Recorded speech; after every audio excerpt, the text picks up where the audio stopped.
예수님의 은혜와 하나님의 사랑과 성령의 교통하시는 종이 여러분의 삶과 가정과 하시는 모든 일들 위해 넘치시기를 주의 이름으로 축복합니다.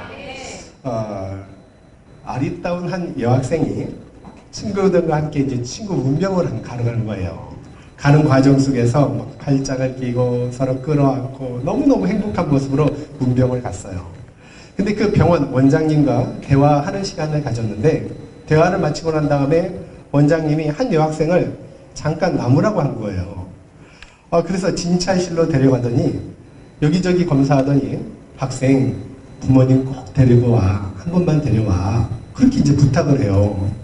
그래서 왜 그러시냐고 그랬더니 별거 아니니까 부모님 데려와. 그래서 이제 실갱이가 벌어지죠. 한참 씨름하다가 마침내 병명이 뭐냐고 물어봤더니 이제 가르쳐 주는 거예요.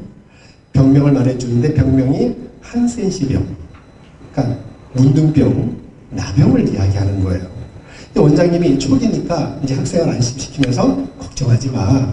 요즘은 의학이 발달돼서 잘 치료받으면 좋아질 수 있어. 이러면서 이제 안심을 시킨 거예요. 근데 그 충격을 받고 정신이 하나도 없죠. 그리고 이제 진찰실에 나가는데 친구들이 기다리고 있습니다. 궁금하잖아요. 왜 그래? 무슨 일이 있어? 그때 친구들한테 이야기하는 거예요. 원장님 말씀대로 별일 아니래. 나병 초기인데 잘 치료받으면 날 수 있대. 근데 이제 친구들이 깜짝 놀란 거죠. 뭐 나병? 문둥병 아니야? 비명을 지르고 다 도망가 버린 거예요. 사실은 친구들한테 위로를 받고 싶었어요.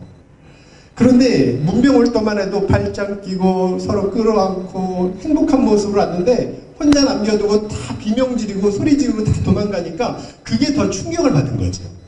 이 나병보다 사실은 그게 더 충격이었어요. 그리고 너무 절망감에요.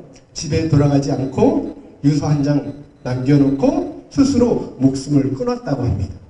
참 가슴 아픈 이야기죠. 여러분, 만약에 우리 주변에 이런 일이 일어난다면 어떻게 할 것 같아요? 만약에 우리 가정에 이런 일이 일어나면 어떻게 할 것 같습니까? 여러분, 주변에 일어나면 동일한 반응을 보이지 않을까요? 그만큼 무섭고 전염성이 강한 질병이 나병이니까. 여러분, 오늘도요, 한 문둥병 환자에 대한 그런 말씀을 들려주는데, 나병은 예나 지금이나 불치병 아니에요? 또 나병 이렇게 한번 확진이 되면요, 종교적으로 사회적으로 완전히 그렇게 매장을 당하고 또 부정환자 취급받고 격리 수용을 하게 돼요. 너무나 고통스러운 생활이 시작되죠. 여러분, 유대인들에게 나병은요, 하늘이 내리는 천벌이라는 인식이 강해요. 오죽 큰 죄를 졌으면 나병에 걸렸을까, 이렇게 생각을 해요. 그래서 그들은 죄인 취급받고 집 밖에 이렇게 함께 모여 살아야 되었습니다. 율법에는요, 나병에 걸리면 나병 환자는 옷을 찢고 머리를 풀어헤치고 또 윗입술을 가리고 나는 부정환자입니다, 부정환자입니다 소리를 치고 다녀야 돼요. 그러지 않으면요, 돌에 맞아 죽어도 이의를 제기할 수 없다는 거죠. 여러분 생각해 보세요. 육체적으로 정신적으로 얼마나 큰 고통과 또 수치와 괴로움 속에서 살아갔을까. 근데 그런 한 나병 환자가 예수님께 찾아온 거예요. 그리고 무릎 꿇어서 예수님께 나병을 고쳐달라고 요청을 하는데요. 주님은 그런 나병 환자를 이제 만지십니다. 그리고 고쳐주셔요. 원래 부정환자를 만지면 함께 부정하게 되어 있는데 예수님이 부정환자를 만지면 오히려 예수님의 의로움이 전달이 되어서 함께 의롭게 된다는 그런 말씀이에요. 이제 구체적으로 말씀을 살펴보면서 한번 은혜를 나누려고 합니다. 우리 40절을 한번 살펴보겠습니다. 같이 읽어볼게요. 자, 시작. 한 나병 환자가 원하면 저를 깨끗게 하실 수 있나이다. 한 문둥병자가 예수님께 나와서 엎드려 간 거예요. 이거 기도했다는 거예요, 주님께. 근데 뭐라 그러죠? 무조건 고쳐 이렇게 안 하고요. 원하시면 저를 깨끗게 하실 수 있나이다. 여러분, 나병 환자의 신앙심을 엿볼 수 있어요. 원하시면. 이거는 예수님 안에 감추어지신 그 메시아됨을 다 보고 있었다는 거예요. 놀라운 거예요. 어떻게 예수님이 메시아됨을 알았을까?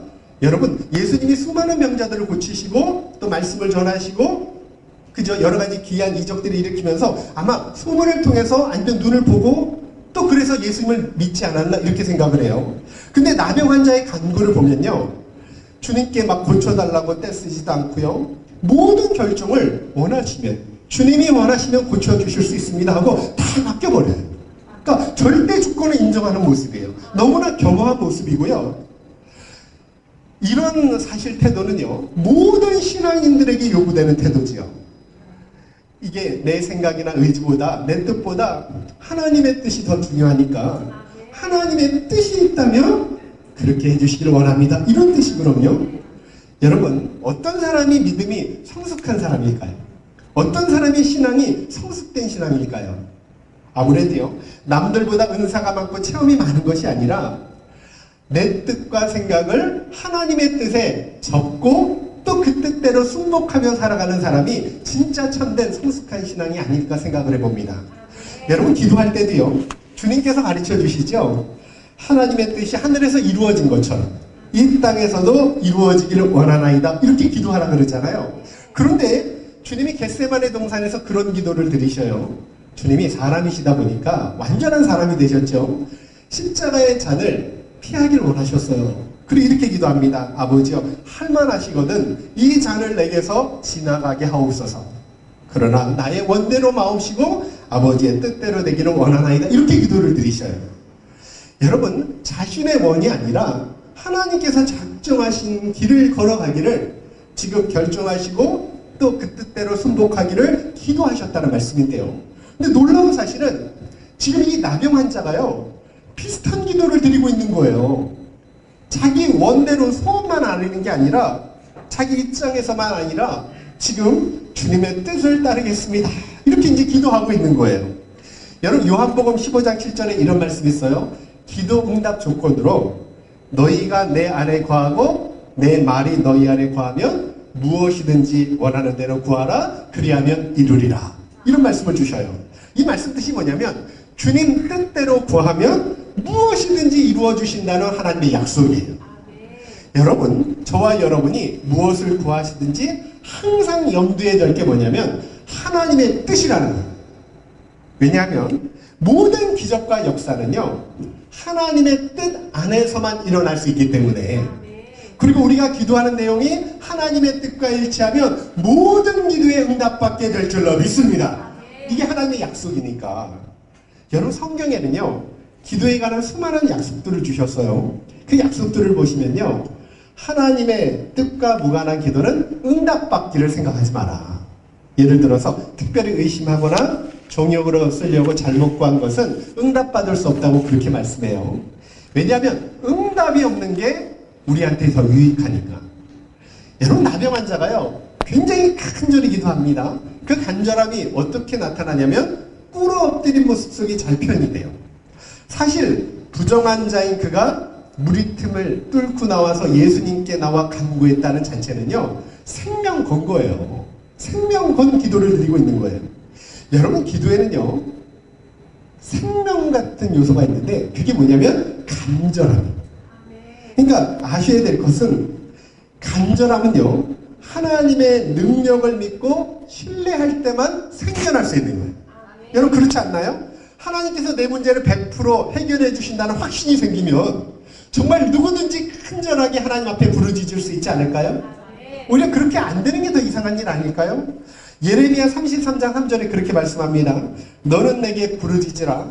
내가 내게 응답하겠고 내가 알지 못하는 크고 은밀한 일을 내게 보이리라. 주님께서 약속을 주시거든요. 물에 빠진 사람은요, 지푸라기 잡는 심정으로 여러분 미치게 돼요. 근데 지나가는 사람을 보이면 어떻게 누가 도와주실 수 있나요? 살려주실 수 이렇게 하겠나요? 사람 살려 하고 이제 외치지 않겠어요? 여러분, 기도도 마찬가지예요. 주님께서 내 기도에 응답해 주실 걸 확신한다면, 여러분, 그 문둥병자들이 다른 복음서에 보면 예수님이 지나갈 때 나사렛 예수여 우리를 긍휼히 여겨달라고 막 소리를 쳐요. 그렇게 구원을 호소할 것이라는 그런 말씀이에요. 감사하게도 하나님은요, 언제든 성도의 기도에 응답하시고 도울 준비를 하고 계신다는 걸 믿으실 수 있기를 주의 이름으로 축복합니다. 여러분, 시편 50편 15절에 이런 말씀이 있어요. 환난 날에 나를 부르라. 내가 너를 건지리니 내가 나를 영화롭게 하리로다. 여러분 성도가 기도할 때요 하나님은 외면하시는 법이 없어요. 마태복음 7장 8절에요. 구하는 이마다 얻을 것이고 찾는 이가 찾을 것이고 두드리는 이게 문이 열릴 것이라고 주님이 약속을 주죠. 삼중으로 강조해서 하신 말씀이에요. 그러니까 만약 하나님께서 우리를 구원하실 만한 능력이 없거나 아니면 기도 응답하실 마음이 없다면 절대 그런 약속을 하시지 않았을 거예요. 구하는 이마다 얻을 것이고 찾는 이가 찾을 것이고 두드리는 이에게 문이 열릴 것이라는 건 천지를 창조하신 창조주 하나님께서 당신의 명예를 걸고 하신 약속이란 말씀이에요. 반드시 이루어진다는 그런 말씀이죠. 여러분 따라서 무슨 일을 만나든지 하나님의 약속을 믿고 주 뜻 안에서 믿음으로 기도하실 수 있는 우리 참소망 교회 되실 수 있기를 주의 이름으로 축복합니다. 사무엘상 1장에 보니까 엘가나라는 사람이 나와요. 여러분 두 아내를 뒀지요. 한나는 이제 아내고요. 또 분인나 이렇게 두 아내를 뒀는데 한나가 무자해요. 불임 여성이에요. 자식을 못 낳으니까 그것 때문에 괴로움을 많이 받습니다. 분인나가 멸시하고 괴롭히죠.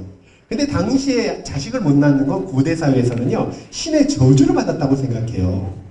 남편 엘가나는요 그러나 한나를 더 사랑해서 무자한 한나를 위해서 이렇게 제사를 드리면 분깃을 2배를 줬어요. 그런데 이 한나는요 울면서 아무것도 먹지 않는 거예요. 그랬더니 남편 엘가나가 뭐라 그래요? 한나요 어찌하여 우는고? 내가 너에게 10 아들보다 낫지 아니하냐? 이렇게 위로를 해줘요. 그런데 한나는요 남편이 10 아들보다 낫지 않았어요. 여러분 정말 자식이 갖고 싶었어요. 그래서 간절히 하나님께 기도하죠. 근데 하나님께서 그 기도하는 모습을 보고 불쌍히 여기셔서 긍휼히 여기시고 닫혔던 태문을 열어주셔서 그렇게 태어난 아들이 사무엘 선지자예요. 놀라운 일이에요. 기도를 통해서 태어난 사람이 기도의 사람 사무엘 선지자란 그런 말씀이에요. 여러분 하나님께서 사무엘 선지자가 낳기까지 한나가 간절히 기도하기를 원하셨다는 말씀이에요. 그러니까 왜냐하면 기도의 사람이 태어나려면 어머니의 기도가 절실히 필요하니까 하나님께서 모든 환경을 섭리 가운데 사용하셨다는 말씀이죠. 이 시간에도 여러분 하나님만 의지하며 간절히 기도하면 할 수 있거든이 무슨 말이냐? 믿는 자에게는 능치 못함이 없는 이라는 은혜를 저와 여러분에게도 허락하여 주실 줄로 믿습니다. 하나님은 살아계시잖아요. 여러분 지금도 우리의 기도를 듣고 계시잖아요. 우리가 눈물 흘리며 애간장 조이며 하나님께 기도하잖아요. 하나님은 우리보다 더 가슴 아파하시고 응답의 때를 그때부터 준비하시고요. 그래서 이 세상에서 가장 손해보는 일이 저는요 기도라고 기도 안 하는 것이라고 생각해요. 여러분 그거 아세요? 성경에 보니까 기도하지 않는 걸 죄라고 말씀하는데 한번 읽어보실래요? 사무엘상 12장 23절 24절입니다. 자 크게 한번 읽어보세요. 자 시작.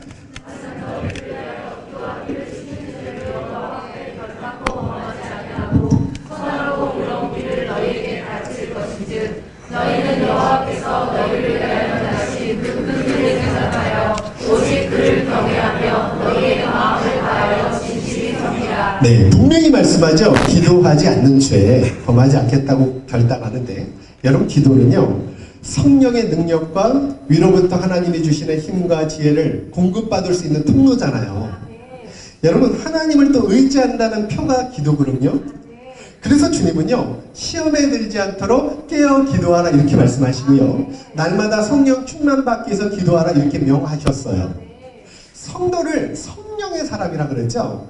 성령의 이끌림 받고 그죠? 성령이 함께 하시고 성령의 능력으로 사는 사람이라고 해서 성령 그죠? 바로 성령의 사람 이렇게 부릅니다. 그래서 날마다 성령 충만과 능력을 힘입기 위해서는 반드시 기도해야 돼요. 여러분 그래야 마귀의 유혹도 이길 수도 있고요. 우리 금요일에도 말씀을 나눴는데요. 또 시험도 이기고 또 여러 가지 시련도 믿음으로 극복하는 은혜를 주실 줄로 믿습니다. 분명히 요한계시록 3장 10절에 보니까 이런 말씀이 있어요. 내가 나의 인내의 말씀을 지켰은즉 내가 또한 너를 지켜 시험의 때를 면하게 해주겠다는 약속이 있어요. 여러분 우리가 기도할 때 하나님께서 저와 여러분을 시험의 때를 면하는 은혜를 주실 줄로 믿습니다. 그 기도하는 거예요. 근데 아까요 제가 이렇게 성도님들 오시기 전에 말지 않은데 도영원 성도님이 저한테 그런 말씀하셔요. 목사님 요즘에 운동하세요? 저번 주에 감기 때문에 잘 못했는데요. 목사님, 이게 운동이 기도랑 굉장히 비슷해요. 그럼 이렇게 얘기해요. 하루만 안 해도요, 정말 하기 싫어요. 영적인 교훈을 주더라고요.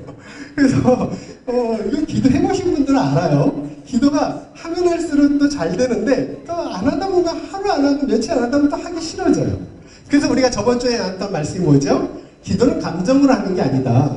그죠? 의지하는 거다. 감정으로 기다리려면 여러분 죽을 때까지 기다려도 이게 잘 안 생기거든요. 그죠? 때로는 이렇게 하나님의 은혜 주셔서 감정으로 할 때 막 기도하고 싶은 마음 들 때도 있지만 대부분은 주님의 명을 받들어서 기도하라 그랬으니까. 또 기도하는 가운데 또 새 은혜를 주셔서 기도하는 기쁨을 저와 여러분에게 허락하여 주실 줄로 믿습니다. 여러분, 하나님은 오늘도 기도하는 자들에게 마귀를 대적하고 이길 수 있는 지혜를 주실 거예요. 천사를 통해서 일거수일투족을 지켜주실 줄로 믿습니다. 분명히 이건 하나님의 약속이에요. 얽혀있는 문제도 기도하는 가운데 풀어주실 것이고요. 또 마음의 소원도 이루어주신다고 약속을 주셨고요. 또 모든 것이 합력하여 선을 이루도록 저와 여러분을 이끌어 주실 줄로 믿습니다. 이게 기도하는 자들이 받는 은혜예요. 여러분, 기도 생활에서 가장 중요한 건 간절함이에요. 사실 간절한 기도가 하나님 보좌를 움직입니다. 마음이 실린 간절한 기도는요, 정말 하늘 문을 열고요, 축복의 문을 열고요, 전도의 문을 열고요, 모든 닫혔던 문을 여는 은혜를 저와 여러분에게 주실 줄로 믿습니다. 우리 41절과 42절 말씀 볼게요. 한번 읽어보세요. 자, 시작.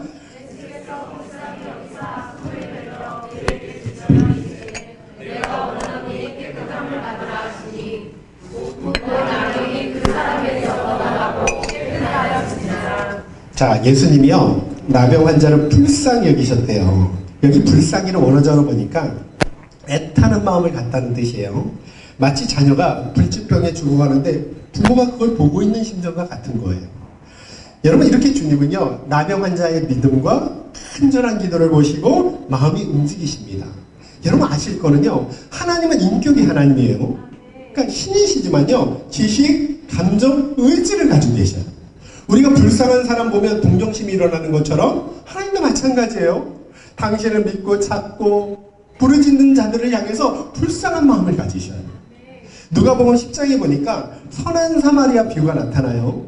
한 유대인이 강도를 만납니다. 어려움을 당해서 거의 죽게 생겼어요. 그런데 여러분, 종교 지도자들이 지나가요. 근데 그냥 못 본 척하고 다 지나가요. 레위인도 지나가고 제사장도 지나가고 다 지나갑니다. 그런데 이 사마리아 이방인 아닙니까? 원래 유대인과 사마리아는 상극이죠. 이 사마리아 사람이 혼혈족이라 그래서 유대인은 개 취급해요. 그럼에도 불구하고 사마리아 사람이 극진히 보살펴주는데 무조건적으로 희생하면서 끝까지 지켜줘요. 여러분, 그런데 그 사마리아 사람 비유는요, 우리 인생들을 향하신 예수님의 마음이고요, 하나님 아버지의 마음이라는 걸 알려줘요. 하나님은 인생을 보실 때 항상 언제든지 긍휼이라는 렌즈를 통해서 우리를 보셔요. 그냥 보시지 않고요, 예수 그리스도를 통해서 저와 여러분을 보시고요, 하나님의 사랑과 긍휼로 저와 여러분을 항상 바라보시는 줄로 믿습니다. 그러니까 우리가요, 여러분 자격 없는데도 이렇게 구원받고 하나님 자녀가 되고 이렇게 예배자로 주님 앞에 예배드릴 수 있는 거예요. 만약 하나님께서 우리를 불쌍히 여기지 않으셨다면 죄의 영적 나방에 걸려서 다 멸망당하고 말았을 것입니다. 성경이 말씀하죠. 죄의 삭은 사망이다. 죄의 대가는 사망이란 뜻이에요. 여러분, 이건 모든 시대 사람한테 적용하는 말씀이죠. 죄는요, 나병보다 훨씬 무서워요. 치료책은 하나밖에 없어요. 하나님께서 우리를 불쌍히 여기시고 아들을 보내주셔서 대신 십자가에 못 박아 죽게 하시는 것 외에는 없어요. 근데 하나님이 그렇게 해주셨어요.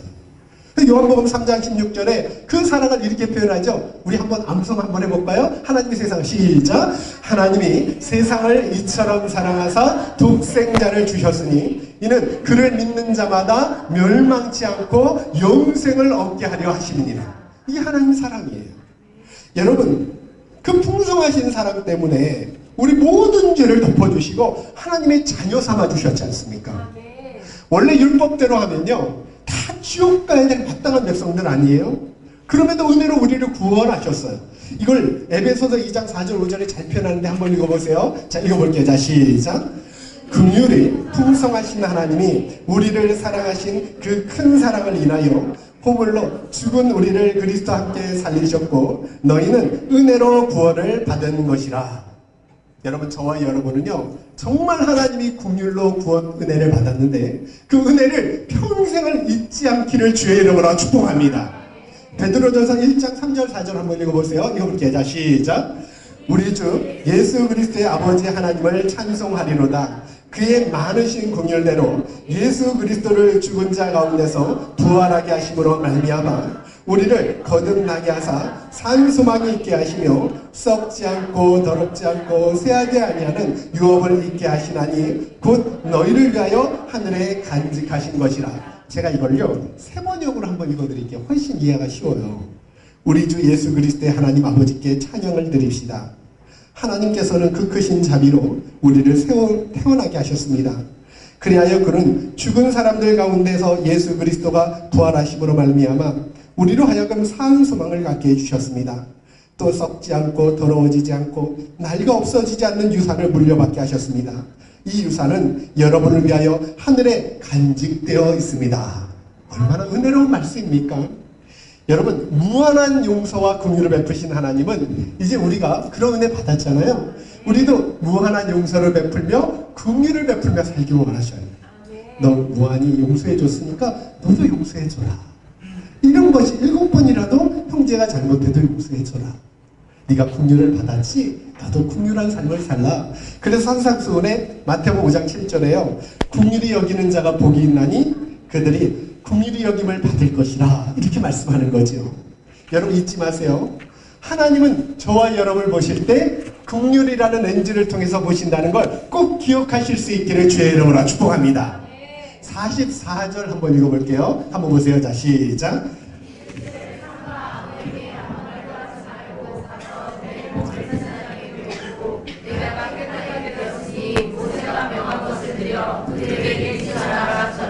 여기 보니까 두 가지를 명령했어요. 첫째는 뭐예요? 삼가 아무에게 아무 말도 하지 말라. 이중으로 강조해서 말하지 말라 그랬어요. 그죠? 공생애 동안 종종 이런 말씀하시고요. 그리고 또 하나 또 뭐죠? 가서 제사장에게 몸을 보이고요. 또 이 모세율법, 정결예법이거든요. 나병이 이제 제사장한테 보이잖아요. 나았다는 걸 확진을 받아요. 그러면 예물을 드려야 돼요. 이 나병 정결예법을 이야기하는 거예요. 두 가지를 명하셨어요.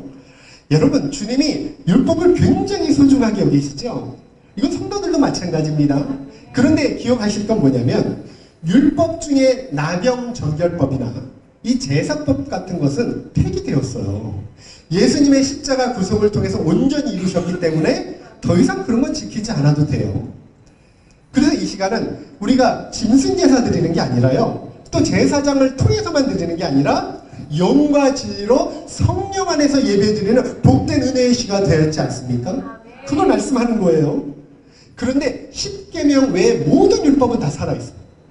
그러니까 우리가 생명 걸고 영원히 지켜야 될 하나님의 법이라는 말씀이죠. 요한복음 14장 21절에 이런 말씀이 있어요. 나의 계명을 지키는 자라야 나를 사랑하는 자니 나를 사랑하는 자는 내 아버지께 사랑을 받을 것이요 나도 그를 사랑하여 그에게 나를 나타내리라. 여러분, 저와 여러분 우리 참수만교회가요 하나님의 계명을 사랑하고 소중히 여겨서 천대까지 복이 이어가는 복된 은총이 임하시기를 주의 이름으로 축복합니다. 그런 교회가 되었으면 좋겠어요. 마지막으로 45절 한번 읽어볼게요. 자, 시작. 그러나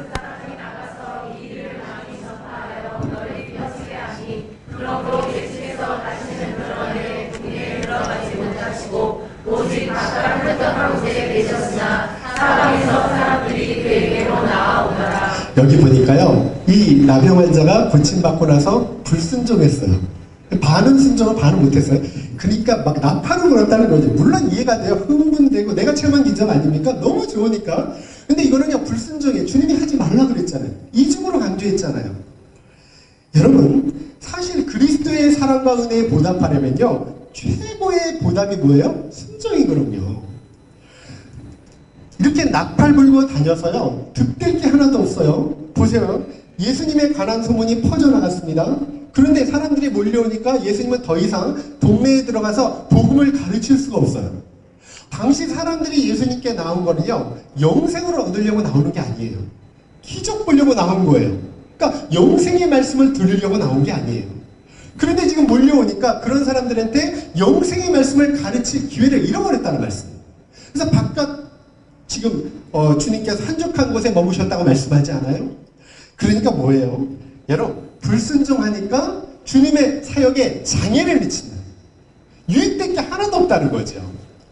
어떤 분들은 아니 병자 고쳐주면 그들이 믿지 않을까요? 그런데 그렇지 않아요. 유대인들 병자 다 고쳐줬지만요, 그들이 예수님을 십자가에 못 박아요. 자신들이 생각하지 한 그런 정치적인 메시아가 아니라고 다 멸시하고 못 박아 죽이지 않습니까? 그래서 어떤 이유에서건 겸손히 예수님 말씀에 순종하는 것이 최고의 복이라는 걸 믿으실 수 있기를 주의 이름으로 축복합니다. 오늘도 하나님 보시는 게 최고의 복이 뭐예요? 제일 하나님께 기쁨을 드리는 게 순종이에요. 사무엘상 15장 22절에 말씀하죠. 순종이 제사보다 낫고 듣는 것이 순양의 기름보다 낫다고 말씀하죠. 그러니까 순종이요, 불순종으로 드리는 예배보다 낫다는 거예요. 저와 여러분은요, 순종이 최고의 복이라는 걸 기억하시고요. 우리 교회가요, 순종을 통해서 날마다 하나님을 영화롭게 드리는 그런 복된 교회가 되었으면 좋겠습니다. 여러분, 오늘 잊지 마세요. 말씀을. 기도의 생명이 뭐라고요? 간절함. 여러분, 구하는 자마다 분명히 얻게 하실 것이고요. 찾는 이가 찾을 것이고요. 두드리는 이에게 문을 열어주시는 은혜를 주실 줄로 믿습니다. 오늘 이 나병 환자에게 주셨던 원하노니 깨끗함을 받으라.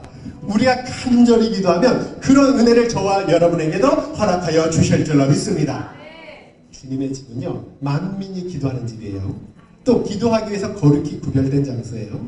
두세 사람이 모인 곳에 함께 하신다 그랬고요. 우리가 합심하여 기도할 때 하나님 모자가 움직이고 우리의 소원을 이루어지고 우리의 문제를 풀어주시는 놀라운 은혜를 허락하여 주실 줄로 믿습니다.